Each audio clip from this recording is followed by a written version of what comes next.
သတင်းကထုတ်ပြန်ချက်ခေါင်းစဉ်အာရခရခိုင်ပြည်ရှိအယက်သားပြည်သူများတိုက်ခိုက်ခံနေရမှုဆိုင်ရာထုတ်ပြန်ချက်ထုတ်ပြန်သည့်ရက်စွဲ10နှစ်ကုတ်2026နီတောင်10ရက်အတွင်းအယက်သား19ဦးသေဆုံးပြီး26ဦးထိခိုက်ဒဏ်ရာရ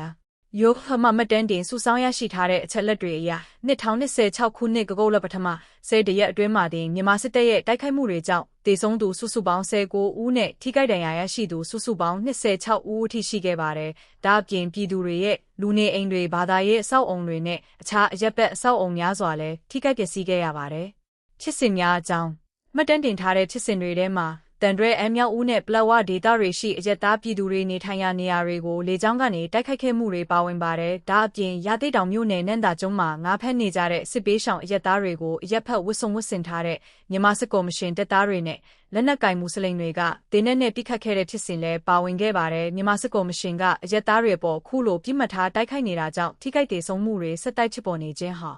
အထူးစိုးရိမ်ဖွယ်ရာဖြစ်ပါတယ်။ရေကထားကန့်ကွက်ရှုတ်ချမှုယောခအနေနဲ့အယက်သားပြည်သူတွေနဲ့အယက်သားများနေထိုင်ရာနေရာတွေကိုပြစ်မှတ်ထားတိုက်ခိုက်မှုမှန်သမျှကိုပြင်းထန်စွာကန့်ကွက်ရှုတ်ချပါတဲ့အယက်သားပြည်သူတွေဟာစစ်ရေးပြစ်မှတ်တွေမဟုတ်ပါဘူးအယက်သားတွေရဲ့အသက်အိုးအိမ်စီးစိမ်လူနေအိမ်တွေဘာသာရေးအဆောက်အုံတွေနဲ့အခြားအယက်ဘက်အဆောက်အုံတွေကိုအကာအကွယ်ပေးကြရမှာဖြစ်ပါတယ်